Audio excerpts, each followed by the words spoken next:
একটা আঞ্চলিক সংঘাত, আর তার জেরে গোটা বিশ্ব বাণিজ্য একেবারে অচল হয়ে যেতে পারে। ব্যাপারটা শুনতে অবাক লাগলেও চলুন আজ এই বিস্ফোরক পরিস্থিতিটাকেই একটু কাছ থেকে দেখি, যেখানে প্রত্যেকটা পদক্ষেপের পরিণতি হতে পারে সাংঘাতিক। আর এই সংঘাতের আগুনে ঘি ঢেলেছিল এই একটাই কথা। ভাবুন, এটা কিন্তু শুধু একটা সাধারণ মিলিটারি থ্রেট ছিল না, এর মধ্যে লুকিয়েছিল হাজার বছরের পুরনো একটা সভ্যতাকে, তার ইতিহাসকে একেবারে মুছে ফেলার একটা ভয়ঙ্কর ইঙ্গিত। তো এই যে হুমকির কথা বলা হচ্ছে, এটা ঠিক কতটা মারাত্মক ছিল? আসুন ব্যাপারটা একটু তলিয়ে দেখি। কারণ এখানে ঝুঁকির মুখে শুধু একটা দেশের বর্ডার বা সীমানা ছিল না, তার থেকেও অনেক বড়, অনেক দামি কিছু ছিল। একবার চিন্তা করে দেখুন, এখানে কিন্তু মিলিটারি টার্গেটের কথা বলা হচ্ছে না। যে ভাষায় হুমকিটা দেওয়া হয়েছিল সেটা পুরো আলোচনাকে একটা অন্য মাত্রায় নিয়ে যায়, এমন একটা দিকে যেখানে হাজার হাজার বছরের জমে থাকা ইতিহাস, শিল্প, সংস্কৃতি সব কিছুকে ধ্বংস করে দেওয়ার কথা বলা হচ্ছে। কি সাংঘাতিক ব্যাপার! এই হুমকির পরেই কিন্তু সবার মনে একটাই প্রশ্ন, আচ্ছা, আক্রমণটা হবেটা কেমন? একদিকে যেমন হিরোশিমা নাগাসাকির মতো ভয়াবহ পারমাণবিক হামলার আশঙ্কা তৈরি হচ্ছিল, ঠিক তেমনি অন্যদিকে আর একটা কথাও কিন্তু ঘুরছিল।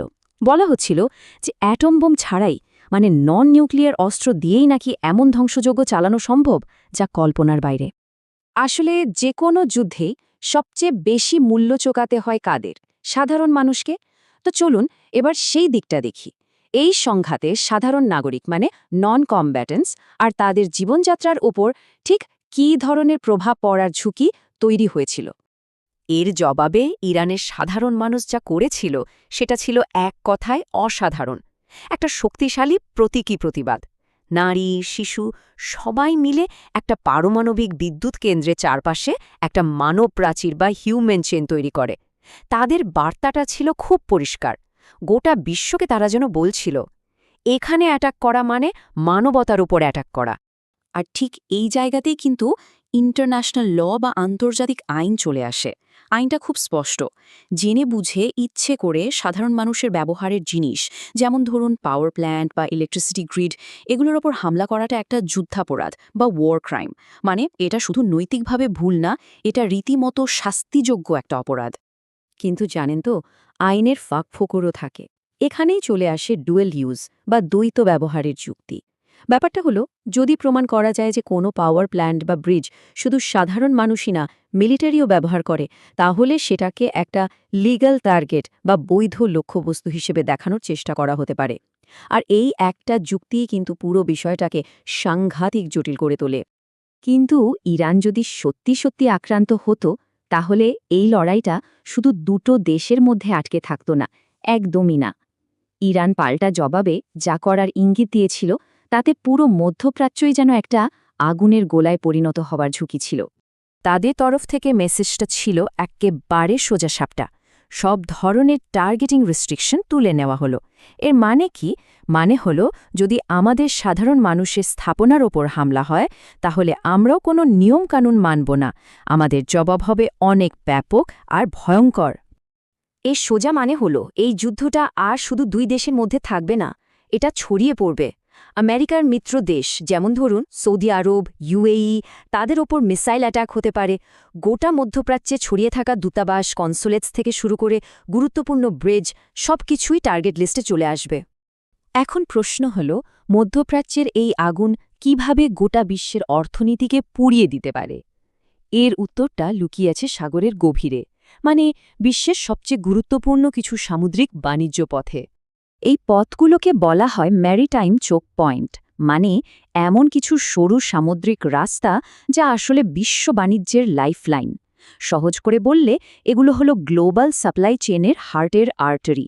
যদি এগুলো কোনো কারণে ব্লক হয়ে যায়, তাহলে গোটা বিশ্ব অর্থনীতিতে ব্লাড সার্কুলেশন বন্ধ হয়ে যাওয়ার মতো অবস্থা হবে। আর ইরানের স্ট্র্যাটেজিটা ছিল ঠিক এই দুটো আর্টারিতেই একসঙ্গে চাপ দেওয়া। এক, হরমুজ প্রণালী ব্লক করা, যেটা কিনা মধ্যপ্রাচ্যের তেল এশিয়া যাওয়ার প্রধান গেটওয়ে। আর দুই, বাব এল মান্দেব প্রণালী বন্ধ করা। লোহিত সাগরের এই রুটটা এশিয়া ইউরোপ বাণিজ্যের জন্য লাইফলাইন।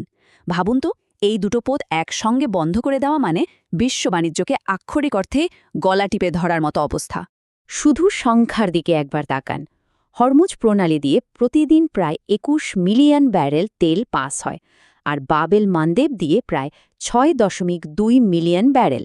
এখন এই দুটো যোগ করলে যে বিশাল পরিমাণ তেল সরবরাহ দাঁড়ায়, সেটা যদি হঠাৎ বন্ধ হয়ে যায়, তাহলে গোটা বিশ্বে যে জ্বালানি সংকট তৈরি হবে আর দাম যা বাড়বে তা ভাবা যায়। আর ঠিক এটাই ঘটবে। যদি এই দুটো প্রণালী একসঙ্গে বন্ধ হয় তাহলে তার প্রভাব হবে ভয়াবহ। গ্লোবাল ইনফ্লেশন বা মুদ্রাস্ফীতি আকাশ ছুঁয়ে ফেলবে, সাপ্লাই চেইন বলে কিছু থাকবে না, আর এর ধাক্কাটা বিশ্বের প্রায় প্রত্যেকটা দেশের, প্রত্যেকটা সাধারণ মানুষের জীবনে গিয়ে লাগবে। আর যখন এত বড় একটা সংকট তৈরি হবে, তখন তো কিছু দেশ তার ফায়দা তোলার চেষ্টা করবেই। রাশিয়া এবং চীনের মতো দেশগুলো কিন্তু ঠিক এই সুযোগটার অপেক্ষাতেই বসে থাকবে। মধ্যপ্রাচ্যে ক্ষমতার যে শূন্যস্থান বা পাওয়ার ভ্যাকিউম তৈরি হবে, সেই জায়গাটা তারা খুব সহজেই নিয়ে নিতে চাইবে নিজেদের প্রভাব বাড়ানোর জন্য। এত বড় ঝুঁকির পরেও প্রশ্নটা হলো, কেন কোনো ডিপ্লোম্যাটিক সলিউশন বা কূটনৈতিক সমাধান বের করা গেল না? আসলে সমস্যাটা হলো, আলোচনা টেবিলে দুই পক্ষের দাবিগুলো ছিল একেবারে উত্তর আর দক্ষিণ মেরুর মতো। একদিকেই আমেরিকা বলছে এক্ষুনি যুদ্ধ থামাতে হবে আর হরমুজ প্রণালী খুলে দিতে হবে, আর অন্যদিকে ইরান বলছে না, আগে যুদ্ধের স্থায়ী সমাধান করতে হবে আর হরমুজের কন্ট্রোল পুরোপুরি আমাদের হাতে দিতে হবে। বুঝতেই পারছেন, এই দুই দাবির মধ্যে কোনো কমন গ্রাউন্ড বা আপোষের জায়গায় ছিল না। তাহলে শেষ পর্যন্ত কি দাঁড়াচ্ছে? একদিকে মিলিটারি অ্যাকশনের হুমকি, অন্যদিকে ডিপ্লোমেসি পুরোপুরি ফেল। এই রকম একটা পরিস্থিতিতে গোটা বিশ্বের অর্থনীতিকে পঙ্গু করে দেওয়ার হুমকিটাই কি তাহলে দরকষাকষির একমাত্র উপায় হয়ে দাঁড়ালো? আর সবচেয়ে বড় প্রশ্নটা হলো, এই বিপজ্জনক খেলাটা শেষ পর্যন্ত কোথায় গিয়ে থামবে, আর তার জন্যে আমাদের সবাইকে ঠিক কতটা মূল্য দিতে হবে?